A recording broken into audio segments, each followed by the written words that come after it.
Fast track court जो होता है क्या वाकई में सच में काम करता है, या फिर फास्ट ट्रैक कोर्ट भी वही है जैसा नॉर्मल कोर्ट है वो उसी तरीके से ये भी काम करता है। फास्ट ट्रैक कोर्ट अभी ना काफ़ी ज़्यादा सुर्खियों में है क्योंकि मोदी जी ने बोला है, तो सुर्खियों में तो रहना जाहिर सी बात है। मोदी जी करते हैं फिर भी वो सुर्खियों में आ जाता है। मोदी जी ताली बजाते हैं वो भी सुर्खियों में आ जाता है। दरअसल ये जो फास्ट ट्रैक कोर्ट का ये जो लड्डू दिए हैं सबको मोदी जी, ये फास्ट ट्रैक कोर्ट वही है जो नॉर्मल कोर्ट होता है। ऐसा नहीं कि इसमें फास्ट ट्रैक कोर्ट में कोई अलग से वकील आता है, अलग से जज बैठता है, ऐसा नहीं है। जो नॉर्मल वकील है, नॉर्मल जज है, वही उसमें केस लड़ता है, वही उसमें सुनवाई करते हैं। तो इसमें कोई ऐसा कुछ वो वाली बात नहीं है, और ऐसा कोई भी रिकॉर्ड ऐसा नहीं है जो फास्ट ट्रैक बिना 2 से 3 साल लगा है सुनवाई करने में। अगर आप फास्ट ट्रैक कोर्ट की बात करते हो तो उस तरीके से आप उसमें जजों का, वकीलों का, या फिर जो फैसला आने का जो व्यवस्था है वो भी तो उस तरीके से करवाओ। मोदी जी ने ये जो fast track court NEET paper को लेके जो बनाने की जो बात कही ना, ये एक बैंडेज है। बैंडेज कहने का मतलब ये है कि जैसे कैसे होता है, किसी चीज़ को लॉलीपॉप थमाना होता है या फिर किसी चीज़ को ढकना होता है ना, कि हम इसको ढक देते हैं, इस पर हम सुनवाई करवाएंगे। एक्चुअली पता है, ये जब जस्टिस JS वर्मा समिति के बाद इसमें कहा गया था महिलाओं और बच्चियों के साथ जो दुर्व्यवहार होता है, तब ये फास्ट ट्रैक कोर्ट सुर्खियों में आया था। उसके बाद से ये काफ़ी ज़्यादा सुर्खियों में आया। लेकिन ऐसा नहीं है कि फास्ट ट्रैक कोर्ट आने के बाद कोई भी फैसला तुरंत आ गया हो। बिना 4-5 साल, 6 साल, 7 साल, 8 साल के बाद ही इसमें ये फैसला आता है, जैसे नॉर्मल कोर्ट काम करता है। सबसे ज़्यादा फास्ट ट्रैक कोर्ट में अगर हम पेंडिंग की मामले देखें तो यूपी में पड़ा हुआ है। अगर हम केरल की बात करते हैं तो केरल में 2 साल के अंदर फास्ट ट्रैक कोर्ट में सबसे जल्दी फैसला आने का रिकॉर्ड है, वही 2 साल के अंदर। बाकी जितने भी हम फास्ट ट्रैक कोर्ट का रिपोर्ट देखें तो किसी में 4 साल, किसी में 5 साल, किसी में 6 साल लगा है। लेकिन सरकार क्या करती है, किसी भी मैटर में फंसती है ना, तो जल्दी सा वो अनाउंसमेंट कर देती है फास्ट ट्रैक कोर्ट का। लेकिन फास्ट ट्रैक कोर्ट भी वही कोर्ट है जो नॉर्मल कोर्ट होता है। नॉर्मल वकील लड़ते हैं, नॉर्मल जज सुनवाई करता है, वही इधर भी सुनवाई करता है, इधर जाके उधर भी वही सुनवाई करते हैं। तो ऐसा कुछ नहीं है कि फास्ट ट्रैक कोर्ट का अनाउंसमेंट हो गया या उसको लॉलीपॉप या बैंडेज की तरह ला दिए और वो काम करना शुरू कर दिया। और पेपर लीक एक ऐसा मामला है जो आसानी से सुलझने वाला नहीं है, क्योंकि इसमें एक लोग शामिल नहीं होता, डिपार्टमेंटल बहुत सारे लोग शामिल होते हैं, बहुत बड़ी बड़ी हस्तियां शामिल होती है, राजनीतिक पार्टियां शामिल होती है। हमारे देश में ना 17 से 18 से 19 से 20 राज्यों में पेपर माफिया फैले हुए हैं। अब इससे आप अंदाजा लगा सकते हो कि पेपर ऐसे खुलता है और वहाँ पे जाके आउट हो जाता है। अब आप सोचो, इतने सारे राज्यों में पेपर माफिया है तो पेपर का हाल क्या होगा? क्या कभी भी एग्ज़ाम सही तरीके से हो पाएगा? बड़े एग्ज़ाम या छोटे पैमाने पे जो एग्ज़ाम होता है उसके पेपर आप अंदाज़ा लगा सकते हो कितना जल्दी गायब हो जाता होगा। 19 से 20 राज्यों में माफिया फैले हुए हैं। तो फास्ट ट्रैक कोर्ट ये जो मोदी जी ला के दिए है ना, ये जस्ट एक लॉलीपॉप है और कुछ नहीं है। 25 जुलाई को जब JP नड्डा जी और जितेंद्र सिंह जी से हमारी 3rd राउंड की बातचीत हुई थी, तो उसमें इस बात पर सहमति बनी थी कि जितनी भी FIRs प्रोटेस्टर्स और ऑर्गेनाइजर्स के खिलाफ फाइल की गई है, जंतर मंतर पर चल रहे प्रदर्शन को लेकर, 20 जुलाई के प्रदर्शन को लेकर और देश भर में चल रहे प्रदर्शनों को लेकर, वो सभी FIRs विड्रॉ की जाएंगी। और इस बात पे भी अलाइनमेंट हुआ था कि कोई भी नई FIR फ्यूचर में किसी भी प्रोटेस्टर या ऑर्गेनाइजर के खिलाफ फाइल नहीं की जाएगी। इस एग्रीमेंट का एक रिटर्न ड्राफ्ट भी हमने JP नड्डा जी को और जितेंद्र सिंह जी को सबमिट किया था, और इस बात पर सहमति बनी थी कि कल मंगलवार तक सरकार की तरफ से रिटर्न एग्रीमेंट की कॉपी हमसे शेयर कर दी जाएगी, और दोनों साइड के लॉयर्स अलाइन करने के बाद that return agreement will be finalised. हम सरकार का इंतज़ार कर रहे हैं कि वो रिटर्न एग्रीमेंट की कॉपी हमें जल्द से जल्द शेयर करें। आप JP नड्डा जी की जो बात कही गई है उनके द्वारा प्रेस कॉन्फ्रेंस में, आप उसको भी रेफर कर सकते हैं। दोस्तों, बिहार में जिस तरीके से पुलिस ने बर्बरता दिखाई है वो काफी दयनीय है। हमारे एनएसवाई के साथी पटना यूनिवर्सिटी के अध्यक्ष शांतनु शेखर जी को पुलिस अपने अरेस्ट में रखी हुई है। उनके साथ मार पिटाई की है और काफी चोटें भी देखने को मिली है। हमारी महिला साथी जो कि एनएसवाई के उपाध्यक्ष है, उनके यहाँ पुलिस रात के 2 बजे पहुंच जाती है और 10-15 पुलिस वाले पहुंचते हैं, पहुंच के उनके घर की तलाशी लेते हैं, उनका फोन चेक किया जाता है। मुझे समझ में नहीं आता है कि क्या ये इतना बड़ा क्राइम था कि रात के 2 बजे पुलिस को जाना पड़ा। वो सुबह का होने का वेट तक नहीं कर सकते थे। ऐसे सैकड़ों साथी हैं जिनके पेरेंट्स को नहीं पता है कि उनके बच्चे कहाँ हैं, किस जेल में है, किस व्यवस्था में है, किस हालात में है और वो कहाँ पे हैं।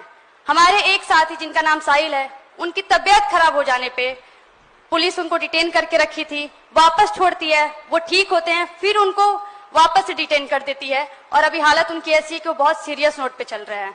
ऐसे तमाम केस है। हम खास करके अगर महिलाओं को देखें तो महिलाओं को सोशल मीडिया पे खास करके ट्रोल किया जा रहा है। मैं आपके साथ एक एग्जाम्पल शेयर करना चाहूंगी। वंडर विहार नाम से एक महिला साथी हैं जो कि प्रोटेस्ट में बस कवर करने गई थी। इनको सोशल मीडिया पे ट्रोल किया जा रहा है, गंदी गंदी गालियां दी जा रही हैं और इनको ये बोला जा रहा है कि अगली बार से दिख मत जाना। तो क्या इस देश में महिला होके प्रोटेस्ट करना गुनाह है? क्या इस देश में एक जेनजी होके प्रोटेस्ट करना गुनाह है? अमित शाह ने हम जेनजी पे, हम महिलाओं पे, हम छात्रों पे जो हमला कराया है वो नहीं कराना था। हमला गलत था, हमला नहीं सहेंगे। देखो, ये बात तो पहले से कंफर्म था कि जो भी लोग जंतर मंतर पे या फिर धर्मेंद्र प्रधान के इस्तीफा में शामिल थे उनको पकड़ा जाएगा, चाहे वो शांतिपूर्ण तरीके से प्रदर्शन कर रहे थे या फिर थोड़े बहुत हिंसा में शामिल थे। ये कंफर्म था कि लोगों को पकड़ा जाएगा। लेकिन ये हो रहा है अब उल्टा। ज़्यादातर जो वीडियो वायरल हो रहा है, ज़्यादातर जो वीडियो लोगों के सामने आ रहा है, उसमें देखा जा रहा है कि 14 साल या फिर जो निर्दोष लोग हैं उनको इसमें पकड़ा जा रहा है। जो मेन उपद्रवी थे उनको सरकार या पुलिस वहां तक पहुंच नहीं पा रही है और छोटे छोटे लोगों को टारगेट करके पकड़ा जा रहा है। जबकि जेपी नड्डा और सीजेपी प्रवक्ता के बीच में जो बातचीत हुआ था, जो रूल बने थे कि जितने भी लोग सीजेपी प्रोटेस्ट में जो शामिल थे उनके खिलाफ कानूनी कार्रवाई नहीं किया जाएगा। लेकिन स्पेशली बिहार में ऐसा देखा जा रहा है कि बहुत सारे लोगों के ऊपर एफआईआर दर्ज करके उनको जेल भेजा जा रहा है। करीब 500 के आसपास लोगों को जेल भेजा जा रहा है, करीब 500। आप इससे अंदाज़ा लगा सकते हो कि कितने लोगों को बिहार सरकार जेल भेज रही है। 500 छोटा मोटा आंकड़ा नहीं होता है, करीब 500 लोगों को बिहार सरकार जेल भेज रही है। इसमें राहुल यादव या फिर जो इसमें शामिल थे, इस प्रोटेस्ट में शामिल थे, वो सरकार के विरुद्ध आवाज़ उठा रहे हैं। बिहार जो बंद करने का जो कॉल लिया गया था उसके बाद से ये चीज़ों पे ज़्यादा अमल किया जा रहा है। हालांकि सीजेपी के जितने भी उसमें सदस्य जो शामिल थे उनका कहना है कि अगर सरकार नहीं मानी तो हम फिर से एक आंदोलन करेंगे, वो भी पटना बिहार में, क्योंकि सरकार सभी के साथ ज़बरदस्ती कर रही है। इसमें कपिल सिब्बल या सौरभ दास ने प्रेस कॉन्फ्रेंस के माध्यम से ये बताने की कोशिश किया है कि जनता पार्टी के जो भी कार्यकर्ता या जो भी स्टूडेंट प्रोटेस्ट में शामिल हैं उनके खिलाफ पूरे भारत वर्ष में कहीं भी गिरफ्तारी होती है या कानूनी कार्रवाई होती है तो उनको मदद किया जाएगा लीगल तरीके से। राहुल गांधी भी मैदान में उतर गए हैं। उनका भी कहना है कि ये गलत हो रहा है और प्रियंका गांधी का भी यही कहना है कि अगर सरकार ने किसी चीज़ पे बाउंडेशन किया, ये तो मैं पहले भी कहा था कि सरकार पे भरोसा नहीं किया जा सकता है। ये जो सरकार है ये किसी भी चीज़ को आन पे ले लेती है, दिमाग पे ले लेती है। इनको लगता है कि लोग हमारे खिलाफ बोल कैसे सकते हैं। इनके दिमाग में यही आता है कि लोग आखिर हमारे खिलाफ बोल कैसे सकते हैं, इतना हिम्मत लाते कहाँ से। इसीलिए स्पेसिफिक लोगों को, इंडिविजुअल लोगों को ये टारगेट करते हैं, उनको उठाते हैं, उनको परेशान करते हैं। एक आम इंसान की ज़िंदगी क्या होती है और नॉर्मल लाइफ जीना चाहते हैं, लेकिन अगर आप उनको डेली कोर्ट कचहरी के चक्कर में परेशान करोगे तो चीज़ें थोड़ी सी अनबेटर हो जाता है। और ये सरकार का यही टारगेट रहता है, लोगों को परेशान करना, ताकि आने वाले टाइम में भविष्य में कोई सरकार के खिलाफ आवाज़ ना उठा पाए। ये इनका टारगेट रहता है। जिस तरीके से बिहार में लोगों को पकड़ा जा रहा है, छात्रों को पकड़ा जा रहा है, मुझे पुलिस प्रशासन से एक चीज़ या सरकार से मुझे हमेशा एक चीज़ कहना होता है कि जब भी कोई अपराधी होता है, कोई रेपिस्ट होता है, तो इतना जल्दी एक्शन उनके खिलाफ क्यों नहीं लिया जाता है। जितने लोग अभी सीजेपी में प्रोटेस्ट में शामिल थे, ये तो बेकसूर लोग हैं। चलो मानता हूँ थोड़े बहुत उपद्रव किए होंगे तो, लेकिन ये बेकसूर लोग हो। इनको AK-47 से शूट किया जा रहा है, गोली मारा जा रहा है। बहुत सारे वीडियो बिहार में वायरल हो रहा है जिसके कारण लोगों को गोली भी लगा है। सरकार इतना उग्र क्यों हो जाती है आम इंसान के बारे जब आती है तो? रेपिस्ट के बारे में या फिर आतंकवादी के बारे में, अपराधियों के क्यों नहीं पकड़ पाती है? आखिर छात्रों को ये प्रोटेस्ट करने की जरूरत ही नहीं होती अगर सरकार अपना काम सही से करती तो अपनी गलतियों को छिपाने के लिए सरकार वो चीज जनता पे डाल देती है और जनता को ही मारती है। पेपर लीक आपने करवाया, आपके गिरोह ने किया, आप उनको पकड़ने के या उनको सजा, कठोर सजा देने के बजाय आप आम लोगों को सजा दे रहे हो ताकि डर का माहौल बने पब्लिक में। ये करना चाहते हो आप, आपका मेन मकसद यही होता है। आज बिहार बंद का एक कॉल था, जिस कॉल से पहले कल बड़ी संख्या में स्टूडेंट एक्टिविस्ट्स को बिहार पुलिस ने गिरफ्तार किया और रात तक, देर रात तक हमें नहीं मालूम था कि वो कहाँ थे। साथी दीपांकर, साथी सबा, साथी संदीप सौरभ, साथी परवेज, साथी दिव्यम, साथी नौशाद, ये तमाम स्टूडेंट्स 40 और स्टूडेंट्स के साथ में बिहार पुलिस ने अपने कस्टडी में लिए हैं और वो गायब हैं सिर्फ इसलिए क्योंकि वो चाह रहे थे कि बिहार में शिक्षा व्यवस्था का जो हाल है वो दुरुस्त हो, वो बेहतर हो। लेकिन बिहार में भी भाजपा की जो डबल इंजन की सरकार है उसने वही रवैया अपनाया है जो दिल्ली में हम देखते हैं, बाकी राज्यों में देखते हैं। और जो तीनों डिमांड सर ने यहाँ पे रखी हैं वो बिल्कुल सही मायने में इस देश के नौजवानों, छात्रों की डिमांड्स हैं।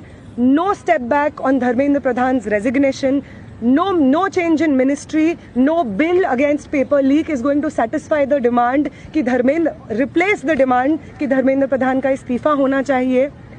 कोई भी अकाउंटेबिलिटी 20 तारीख की जो हिंसा हुई है उस पे कमिश्नर ऑफ पुलिस को भी, होम मिनिस्टर को भी लेनी होगी। इस पे कोई डिस्कशन, कोई भी ऊपर नीचे हमें एक्सेप्टेबल नहीं है। और तीसरा और सबसे इम्पॉर्टेंट डिमांड कि वो प्रधानमंत्री जिनके रहते हुए हमारी शिक्षा व्यवस्था आज ढहने की कगार पे पहुंच गई है और उस शिक्षा व्यवस्था को दुरुस्त करने के लिए जब हम लोग प्रोटेस्ट करते हैं, प्रदर्शन करते हैं तो हमारे ऊपर बर्बर लाठीचार्ज होता है। उस प्रधानमंत्री को इस देश के नौजवानों और छात्रों से माफ़ी मांगनी होगी। ये तीनों डिमांड्स रेज करने के लिए बहुत बहुत शुक्रिया सर। ये सारी डिमांड्स इस देश के नौजवानों की, छात्रों की डिमांड्स हैं।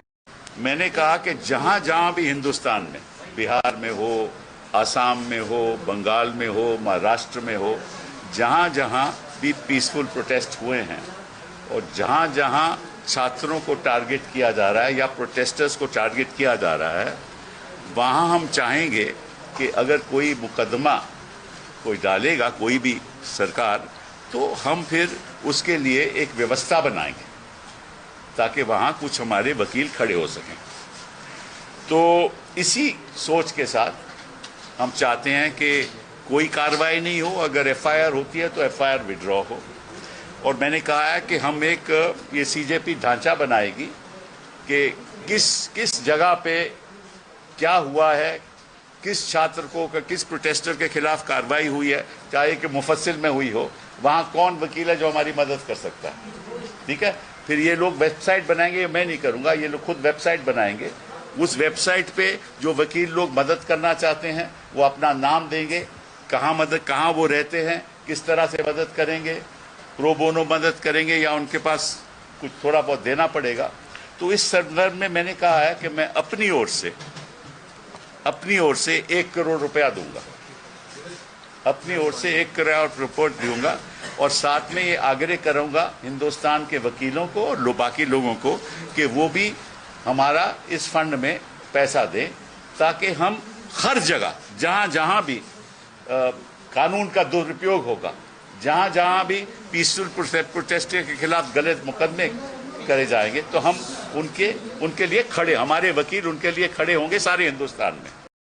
जो हमसे वादे किए थे यूनियन गवर्नमेंट के रिप्रेजेंटेटिव JP नड्डा में, उसमें एक वादा ये भी शामिल था कि जितने भी प्रदर्शनकारी हैं जिन्होंने पेपर लीक के खिलाफ प्रदर्शन किया है उनमें से किसी के भी ऊपर कोई भी केसेस दर्ज नहीं होंगे। जितने भी केसेस दर्ज हुए हैं वो वापस होंगे। लेकिन हम देखते हैं कि बिहार में 500 के करीब जो स्टूडेंट्स हैं अलग अलग जगहों पे अलग अलग जेलों में बंद हैं। हम देखते हैं कि पालीगंज के एमएलए कॉमरेड संदीप सौरभ को अरेस्ट कर लिया जाता है। यहाँ पे आइसा के प्रदेश अध्यक्ष और सचिव कॉमरेड धनंजय, कॉमरेड दीपांकर को अरेस्ट कर लिया जाता है। सबा जो कि पटना यूनिवर्सिटी की एक छात्रा है, आइसा की वहाँ पे सेक्रेटरी है, उनको अरेस्ट किया जाता है। कॉमरेड दिव्यम जो पटना यूनिवर्सिटी के छात्र हैं, उनको अरेस्ट किया जाता है। और इसी तरीके से सिवान, सारण में तमाम जगहों पे वो स्टूडेंट्स जो सिर्फ प्रोटेस्ट कर रहे थे पेपर लीक के खिलाफ, उन्हें अरेस्ट किया जाता है। मैं यहाँ पे प्रिसाइसली इसलिए आई हूँ क्योंकि वो वादा जो हमें यूनियन गवर्नमेंट से किया गया था कि किसी प्रदर्शनकारी के ऊपर कोई गैर जरूरी कार्रवाई नहीं होगी, जो भी केसेस होंगे वो सब विड्रॉ होंगे, उन वादों पे सरकार को वापस करने की कोई इजाजत नहीं दी जाएगी। अगर इसी तरीके से जो वादे किए गए हैं उस पर सरकार वापस कदम लेगी तो जो प्रदर्शन जंतर मंतर पे चल रहा था उसको बिहार पहुंचने में कोई देर नहीं लगेगी। किसी भी तरीके का प्रोसिक्यूशन, किसी भी तरीके का विछंड जो इस वक्त छात्रों का यहाँ पे हो रहा है, प्रदर्शनकारियों का हो रहा है, बिल्कुल भी टॉलरेट नहीं किया जाएगा। पेपर लीक के खिलाफ आवाज उठाने का ये बिल्कुल मतलब नहीं होता है कि आप अटेम्प्ट टू मर्डर जैसे सीरियस केसेस में आम छात्रों को जेलों में बंद कर दे। हम यहाँ पे इसीलिए आए हैं क्योंकि हम यहाँ पे जेलों में बंद उन स्टूडेंट से मिलेंगे, हम होम सेक्रेटरी से भी मिलेंगे, पुलिस के जो अधिकारी हैं जो इस चीज़ के लिए रिस्पॉन्सिबल है, हम उनसे भी मिलेंगे और इन तमाम लोगों को इस चीज़ का याद दिलाया जाएगा कि यूनियन गवर्नमेंट से जो अश्योरेंस है उसके तहत एक वो जो प्रोटेस्ट हुए हैं पेपर लीक के खिलाफ वो सब प्रोटेस्ट जायज हैं। आपने हमारे जायज प्रोटेस्ट की मांगे मानी हैं, इसी वजह से धर्मेंद्र प्रधान ने इस्तीफा दिया है। और दूसरी बात कि आपने जो वादा किया है कि कोई भी प्रोटेस्टर के ऊपर कोई कार्रवाई नहीं होगी, केसेस जो दर्ज हुए हैं वो वापस लिए जाएंगे, इन तमाम वादों पे सरकार को खरा उतरना होगा। यार पता है, यूनिवर्सिटी को कहीं से भी तोड़ना एक्सेप्टेबल नहीं है।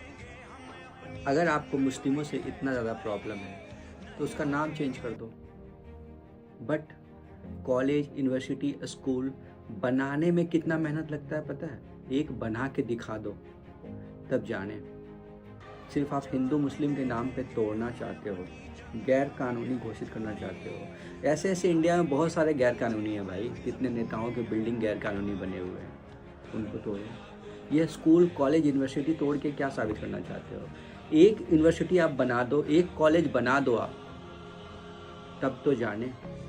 अगर मुस्लिमों से इतना परेशानी है, इसका नाम चेंज कर दो, बट तोड़ना एक्सेप्टेबल नहीं है भाई। इसका मतलब आप साफ साफ होता है कि आप चाहते ही नहीं क्योंकि पढ़े लिखे, सिर्फ बुलडोजर एक्शन के दम पे बस आप ये करना चाहते हो। बस आपकी मनसा ही नहीं है देश का विकास करना। कानूनी लड़ाई उनके लिए लड़ रहे हैं हम, और हमें उम्मीद है कि न्यायालय से न्याय मिलेगा। ठीक, बस। और देखिए, ये सही कह रहे हैं, डे 1 से फंसाने का काम किया बीजेपी। समाजवादी पार्टी एक नहीं, न जाने कितने लोग हैं जिन पे मुकदमे लगे या फंसाया उनको। हमारे विधायक जेल गए, संस्था गई, अरे मोहम्मद आजम खान साहब का पूरा परिवार जेल गया, उन्हें झूठा फंसाया। आज यूनिवर्सिटी को तोड़ दें, जियो है, उसके बाद यूनिवर्सिटी तोड़ना चाहते हैं। वहां पर ये खुश करना चाहते हैं क्योंकि आपकी मुख्यमंत्री ऐसे हैं कि जब अन्याय होगा किसी के साथ वो खुश होते हैं। तो ऐसे मुख्यमंत्री चाहिए क्या किसी को कि जिसपे अन्याय हो वो खुश होते हैं? अन्याय हो गया, चलो अच्छा, किसी का सर टूट गया, अरे बहुत अच्छा। ऐसे मुख्यमंत्री सर समाजवादी इनकाउंटर। सर दुनिया की सबसे बड़ी पार्टी के पास लगभग नेटवर्क 12,000 करोड़।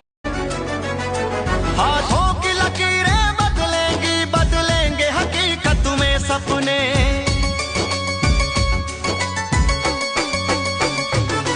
हाथों की लकीरें बदलेंगी, बदलेंगे हकीकत में सपने। हर जंग जीत जाएंगे हम मजबूत इरादों से अपने, घबराते नहीं मुश्किल से।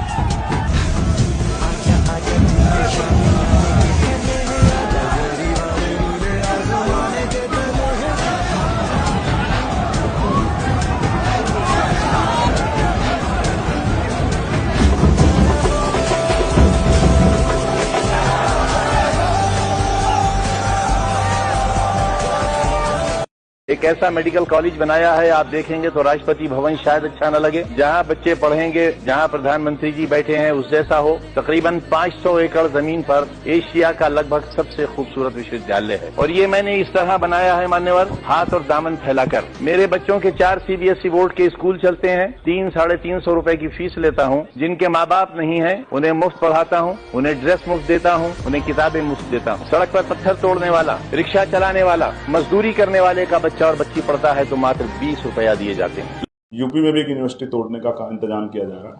यूपी में जो प्रोटेस्ट होगा वो उसमें उस यूनिवर्सिटी के इश्यू को भी, मौलाना जौहर अली यूनिवर्सिटी को भी हम लोग रखेंगे। उस यूनिवर्सिटी को जो बच्चों के लिए, क्योंकि शिक्षा जुड़ा मामला है, वो जिस पार्टी में वो एक अलग बात है, लेकिन उस यूनिवर्सिटी को बचाना हमारा दायित्व है, इसलिए हम लोग लड़ेंगे। जब इतने बड़े बड़े कॉम्प्लेक्स, और आपको पता है उत्तर प्रदेश के जो मुख्यमंत्री जहां रहते हैं उसका भी नक्शा नहीं है, जिन चीज़ों का नक्शा नहीं है सारे तोड़ दी जाएंगी। और जब वो बनी थी तो तब वो RDA का हिस्सा भी नहीं थी, इस बात को भी आप और मैं जानते हैं। रामपुर डेवलपमेंट अथॉरिटी का हिस्सा वो नहीं था, ये भी मुझे जानकारी है। तो फिर क्यों नक्शा मांग रहे हो? आपकी लड़ाई यूनिवर्सिटियों से है, आपकी लड़ाई शिक्षा से है। आप शिक्षा के दरवाजे बंद करोगे, आपने 94,000 स्कूल बंद करें और हम आपकी अन्याय की इस लड़ाई को रोकने का काम करेंगे। आप भी तैयार हो, हम भी तैयार हैं।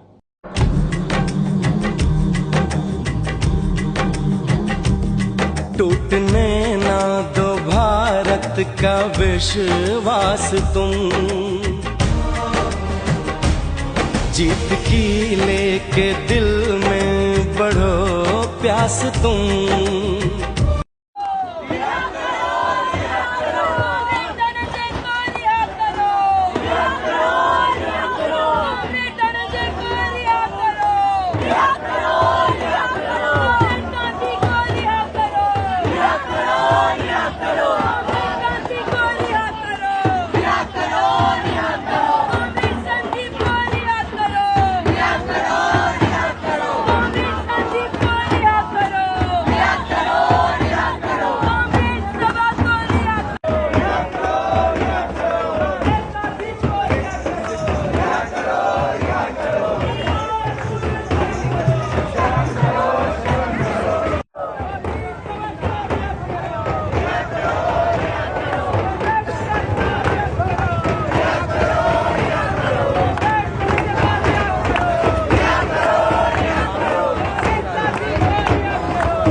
यार पता है, यूनिवर्सिटी को कहीं से भी तोड़ना एक्सेप्टेबल नहीं है।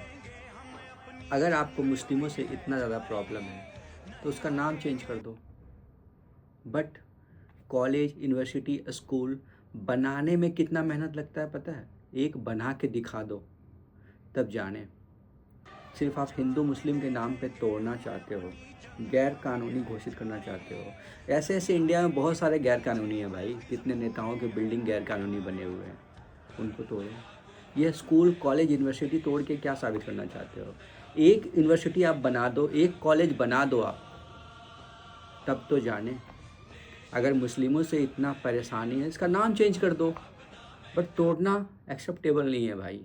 इसका मतलब आप साफ साफ होता है कि आप चाहते ही नहीं हो कि पढ़े लिखे, सिर्फ बुलडोजर एक्शन के दम पे बस आप ये करना चाहते हो। बस आपकी मनसा ही नहीं है देश का विकास करना। जान भी दे देंगे हम, अपनी जंग अभी है जारी, नहीं हटेंगे पीछे, हरगिज़ पूरी है तैयारी। कर्म त्यागो मरम त्यागो, देश की खातिर धर्म त्यागो, देश ही धर्म कर्म है मेरा, देश ही धर्म कर्म है मेरा, अंग अंग अपना मैं त्यागो, जीवन का हर क्रम त्यागो, जीवन का हर क्रम त्यागो, वंदे मातरम,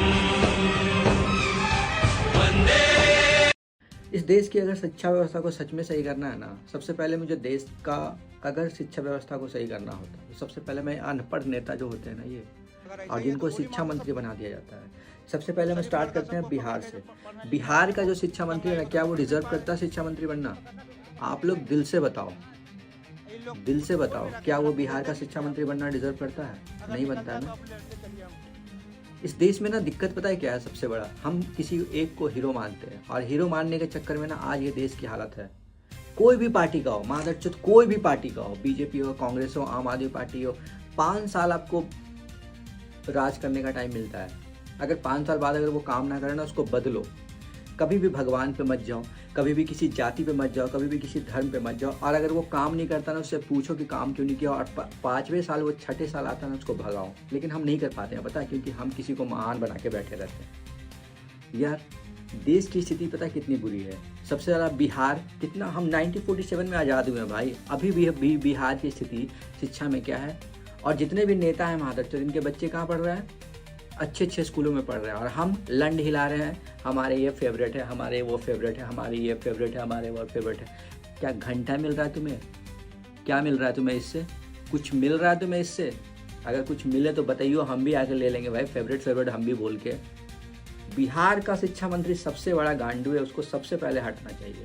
तो क्या बोलता है यार, लड़कियों को पढ़ने की क्या ज़रूरत है, ऐसी ऐसी बातें बोलता है वो शिक्षा मंत्री बनने लायक है? लेकिन यही है ना, हमारे यहाँ पावर होता है तो हम सबको दबाते हैं। अनपढ़ नेता सबसे पहले डिपार्टमेंट में नहीं होना चाहिए, किसी भी पार्टी का हो, किसी भी पार्टी का हो, किसी भी पार्टी का हो। देखना, अगर ये वीडियो वायरल होगा ना तो लोग मुझे गाली बकेंगे। अभी मैं वायरल नहीं हूँ, इसलिए मैं बचा हुआ हूँ। जिस दिन मैं वायरल हो जाऊँगा ना, मुझे लोग गाली बकेंगे। सबसे बड़ी दिक्कत यही है, सच कोई बोलता है ना, उसको लोग गाली बकते हैं, पुलिस प्रशासन तुरंत आ जाती है। पुलिस प्रशासन कुछ नहीं कर पाएगी, लेकिन लोग अगर साथ दे तो, लेकिन लोग ही साथ नहीं देते हैं। पटना में सैकड़ों आंदोलनी छात्रों को 25 से 30 घंटे के बाद रात 12 बजे जज के सामने पेश किया गया। बाहर परिजनों को रो रो के बुरा हाल। जैसा कि आप सभी जान रहे हैं, सारे छात्रों पे 13 सेक्शन FIR में दर्ज हुए हैं। सबसे गंभीर सेक्शन है 109 अटेम्प्ट टू मर्डर। इस सेक्शन को बहुत ही गंभीर माना जाता है। और जो हमारी टीम है बिहार लीगल नेटवर्क, जब से हम लोग को पता चला है 12 बजे से जज के घर ही पे इन लोग की सुनवाई हो रही है, तभी हम लोग सारे ग्रुप आके इनके माता पिता से बात कर रहे हैं और उन्हें आश्वासन दे रहे हैं कि इन्हें कुछ नहीं होगा, हम इन लोग के साथ हैं, इन लोग को प्रोटेक्ट करेंगे जहाँ तक हो सके। और हमारे 2 साथी को भी पुलिस ने हिरासत में ले लिया है। अभी हम लोग सारे पेरेंट्स से बात करके अभी हम लोग घर पे आए हैं। अब मॉर्निंग में देखते हैं 10 से 4 हम लोग कोर्ट में रहेंगे। जिन्हें भी ज़रूरत होगी वो कोर्ट आए और हमारे चेंबर में आके हम लोग से कंसल्ट करें, जहाँ तक होगी हम लोग उनकी मदद करेंगे। विपक्ष एक है और अभी विपक्ष के दलों की बैठक है, इंडिया गठबंधन के सभी लीडर्स बैठक करेंगे और जो फैसला होगा आपको जानकारी में ला दिया जाएगा। यूनिवर्सिटी की एजुकेशन का, एग्जामिनेशन का ये जो संघर्ष है बड़ा है, क्योंकि जब से भारतीय जनता पार्टी सरकार में आई है इसने शिक्षा को चौपट कर दिया है। एजुकेशन में कैसे अपने लोगों को बैठा दे, अंडरग्राउंड अनरजिस्टर्ड लोगों को। और मैं बधाई देना चाहता हूं एक बार फिर युवाओं के, नौजवानों के, उनके मनोबल को और उनकी चेतना को। ये सरकार उनकी चेतना को चुनौती नहीं दे सकती है। हो गया है शंखनाद, हाथ शस्त्र ले जरा, राष्ट्र के जो द्रोही हैं दंड उनको दे जरा। युद्ध स्वाभिमान का है, हारना है अब मना, धर्म को अधर्म से करना होगा सामना। दानवों के झुंड पर काल बन के टूट जा, दानवों के झुंड पर काल बन के टूट जा, जीत ले मुकाबला। ये है बांकीपुर विधानसभा का विकास। देखिए बीजेपी का कार्यकर्ता का पैर ही है जो नाला में चल गया, बताइए, देख सकते हैं यहाँ पे। देखिए ये है बांकीपुर विधानसभा का विकास। चप्पल अंदर ही चल गया, देखिए, अरे चप्पल है अंदर, चप्पल निकालिए। देखिए देखिए चप्पल है जो नाला के द्वारा है जो निकल दिया।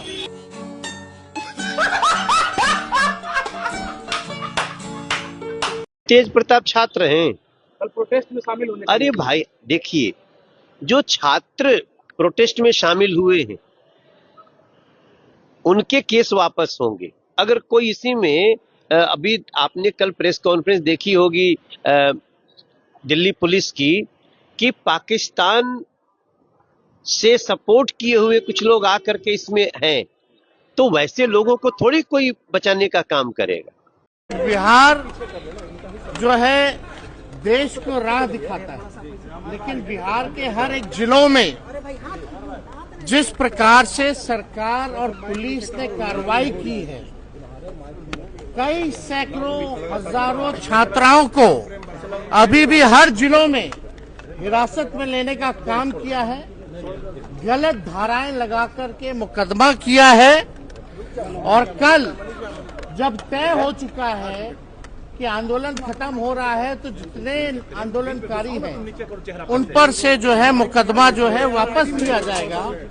लेकिन बिहार में जबरन जो है केस करके लोगों को डाला जा रहा है जेलों में। हमारे कई एक विधायकों को भी उठाया गया। कल पता चला महेशी के जो विधायक हैं उनको भी उठाया गया। सौरभ जो है हमारे माले के विधायक, उनको भी उठाया गया। देर रात जो है उनको छोड़ा गया। लेकिन हमारे बड़े भाई तेज प्रताप को भी जो है गिरफ्तार किया गया, धाराएं लगाई गई।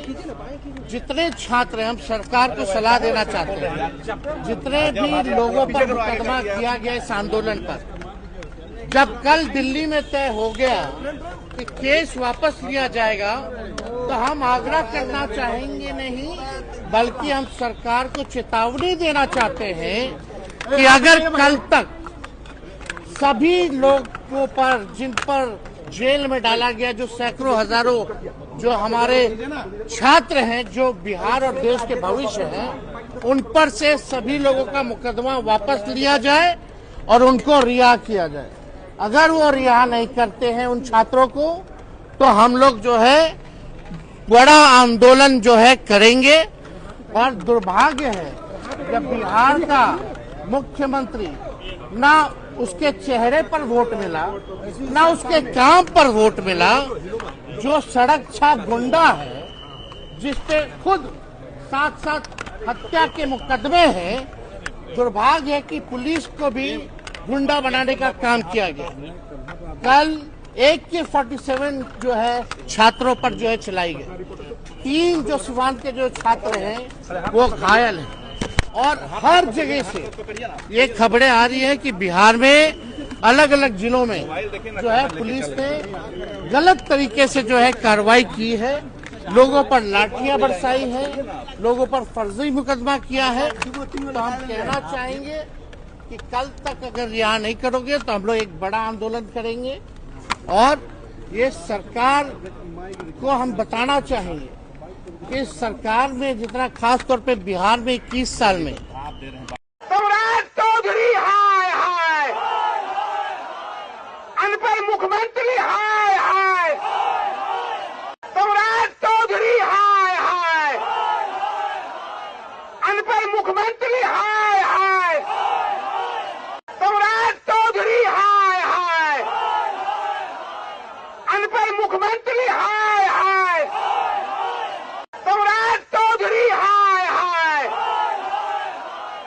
अनपढ़ मुख्यमंत्री हाय हाय, शिवराज चौधरी हाय हाय,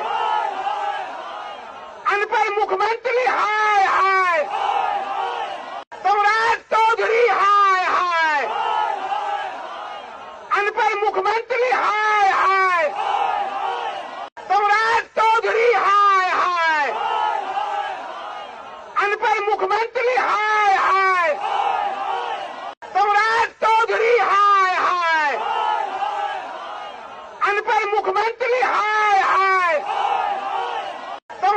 अगर चेतावनी है सम्राट चौधरी जी को, अगर कल तक केस मुकदमा वापस नहीं लिया गया, रिहा नहीं किया गया कल शाम तक, तो हम लोग जो है पूरे बिहार भर में जो है आंदोलन करेंगे।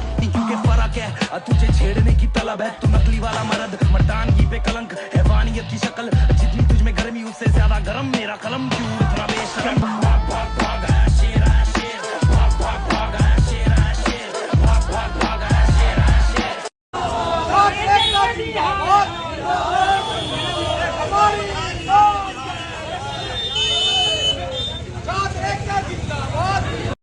देश की अगर शिक्षा व्यवस्था को सच में सही करना है ना, सबसे पहले मुझे देश का अगर शिक्षा व्यवस्था को सही करना होता है तो सबसे पहले मैं अनपढ़ नेता जो होते हैं ना ये, और जिनको शिक्षा मंत्री बना दिया जाता है, सबसे पहले हम स्टार्ट करते हैं बिहार से। बिहार का जो शिक्षा मंत्री है ना, क्या वो डिजर्व करता है शिक्षा मंत्री बनना? आप लोग दिल से बताओ, दिल से बताओ, क्या वो बिहार का शिक्षा मंत्री बनना डिजर्व करता है? नहीं बनता है ना।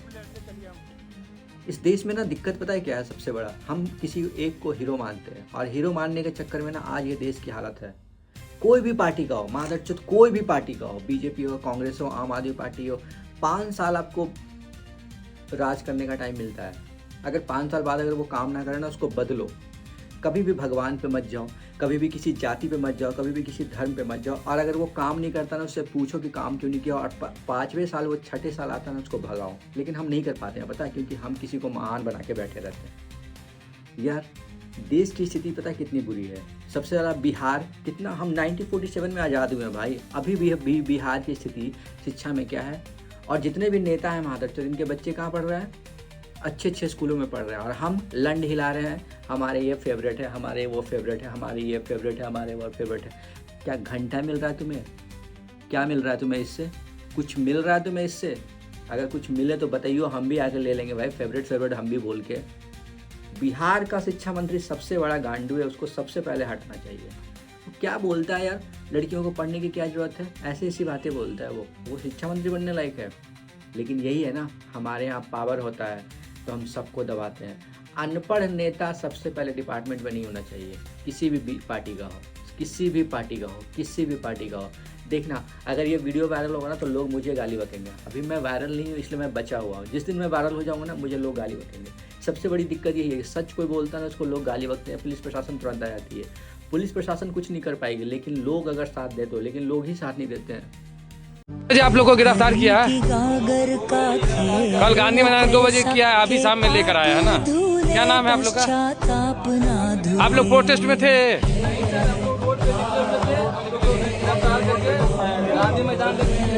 गांधी मैदान से कहाँ ले गया? गांधी मैदान वहाँ से कौन थाना ले गया? पेपर पर 10 जगह कराया है। कितने जगह? बहुत अफसोस की बात।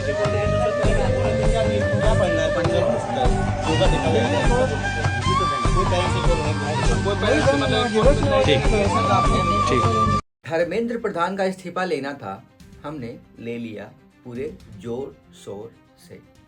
हम डटे रहे, इसीलिए प्रधान जी हटे। लेकिन इससे सबसे ज्यादा नुकसान किसका हो रहा है? मैं आपको बता दूं, बिहार में छात्रों को चिन्हित कर करके उन्हें गिरफ्तार किया जा रहा है, उन्हें जेल भेजा जा रहा है।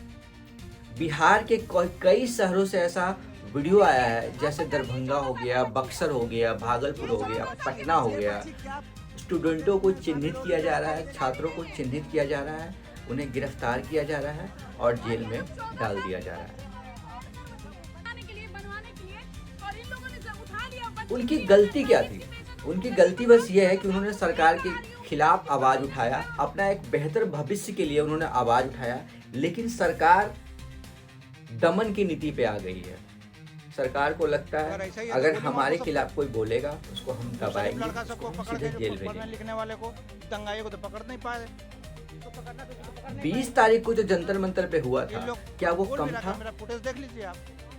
सरकार तो प्रॉमिस की थी ना, सरकार तो प्रॉमिस की थी ना कि किसी के खिलाफ भी कार्रवाई नहीं होगा, जो भी प्रदर्शन में शामिल थे उस छात्रों के साथ कार्रवाई नहीं होगा। फिर जेपी नड्डा जी, ये क्या हो रहा है? 3 मांगे थे ना, उसमें से 1 मांगे ये भी थी, फिर ये क्यों? क्या सरकार अपनी बातों से मुकर रही है? क्या सरकार अब इस बात को ईगो पे ले ली है कि कोई हमारे खिलाफ कैसे बोल सकता है? क्योंकि दिख तो यही रहा है, सरकार जिस हिसाब से कर रही है, दिख तो यही रहा है कि आप कुछ भी कर लो, आप कुछ भी प्रॉमिस करवा लो, हम अपना काम करेंगे। अभिजीत दीपिके क्या ये वीडियो देखते हैं? जो बिहार में छात्रों के साथ जो हो रहा है, हालांकि उन्होंने एक वीडियो शेयर किया, वो देख के अच्छा लगा कि छात्रों के बारे में उन्होंने कमेंट किया कि बिहार में जो हो रहा है वो गलत हो रहा है, लेकिन क्या इसके लिए क्या होगा? क्या हम ये मान लें कि बच्चों का या छात्रों का एक स्टेप उनके माँ बाप के लिए परेशानियों का सबब बन जाएगा? क्योंकि जिस हिसाब से बिहार सरकार एक्शन ले रही है, आधी रात को उठा रही है, आधी रात को उठाने के बाद जाके थाने में डाल रही है, थाने में डालने के बाद अब जेल भी, और सबसे हैरानी की बात यह है कि सुनवाई के दौरान हाईकोर्ट भी साथ नहीं दे रही है, वो भी जेल में भेज दे रही है, बेल नहीं दे पा रही है, बेल नहीं दे रही है। क्या हाईकोर्ट के पास ये मतलब ये कैसा लोकतंत्र है? ये कैसा लोकतंत्र है कि अगर कोई सरकार के लिए कुछ बोलेगी तो हाईकोर्ट भी, या कोई बोलेगी या बोलेगा तो हाईकोर्ट भी इसमें साथ नहीं देगा, और हाईकोर्ट भी बेल नहीं दे रही है और सीधे जेल भेज रही है। आज छात्रों का सुनवाई है पटना हाईकोर्ट में, देखते हैं क्या होता है इस पे। बट क्या ये एक सफल लोकतंत्र के लिए सही है? क्या सम्राट चौधरी को इतना बुरा लगा कि छात्र ने उनके खिलाफ नारे लगाए? क्या बीजेपी को इतना बुरा लगा कि छात्र उनके खिलाफ आवाज उठा रहे हैं? इस देश में तो यही चल रहा है अभी, इस देश में तो यही चल रहा है अभी। अगर सरकार के लिए कोई कुछ बोलोगे तो उसको सीधे जेल में डालो, भाई क्यों बोल रहा है ये, इसको हटाओ यहाँ से। क्या सरकार को पसंद नहीं है उनके खिलाफ कोई आवाज उठाए? क्या सरकार को बाकी में नहीं पसंद है? फिर जेपी नड्डा जी का वो प्रॉमिसेस कहाँ गए कि जितने भी आंदोलनकारी थे उनके खिलाफ कोई कार्रवाई नहीं होगा? कहाँ गए वो? क्या वो एक सिर्फ विजुअल था कैमरों को दिखाने के लिए? क्या सिर्फ एक विजुअल था ये?